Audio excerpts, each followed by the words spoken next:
Hello বন্ধুরা, আজকে আমি বাবাহারা সন্তানকে কিভাবে মা কষ্ট করে মানুষ করে তারই উপমা আমি দেবো আমার এই ভিডিওতে। মানুষের বাসায় কাজ করে করে তার সন্তানকে মানুষ করার চেষ্টা করতেছে। মানুষের বাসায় গিয়ে থালা বাসন সব কিছু ধোয়াধাই করে অন্যের কাজ অনেক কাজ করে সে তার সন্তানকে মানুষ করার চেষ্টা করতেছে। মাথায় বোঝা, তারপরেও তার ছেলেকে স্কুলে নিয়ে যাচ্ছে, আবার বাসায় নিয়ে আসে পড়াতেছে। ছেলে ভালো রেজাল্ট করতেছে, মা খুব খুশি যে বাবা তুমি ভালো রেজাল্ট করতেছ, আমার স্বপ্ন তুমি পূরণ করো, কারণ তুমি আমার আশা, তুমি আমার ভরসা।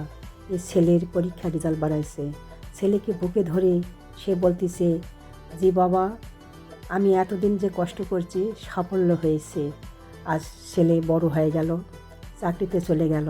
মা দরজায় দাঁড়িয়ে চোখের পানি ফেলাচ্ছে। ছেলে চলে গেল অফিসে কাজ করতে, এদিকে মা হঠাৎ অসুস্থ। মা বলতেছে যে আমার সন্তানে আসবে। মা জানালার দিকে তীর্থে কাকের মতন চেয়ে থাকে, আসবে একদিন। কিন্তু সে আসলো।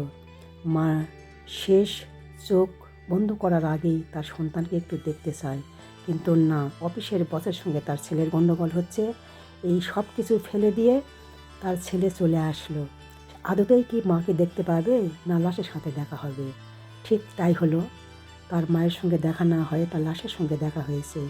মায়ের পায়ে মাথা ঘুরতেছে যে মা তুমি একবার কথা বলো, মা তুমি একবার কথা বলো। কিন্তু মা আর কথা বলতেছে না। শেষবারের মতন মায়ের কবরে বসে তার আরাধনা করতেছে, আবার তাকে মাকে স্বপ্নেও দেখতেছে। ভালো থাকে।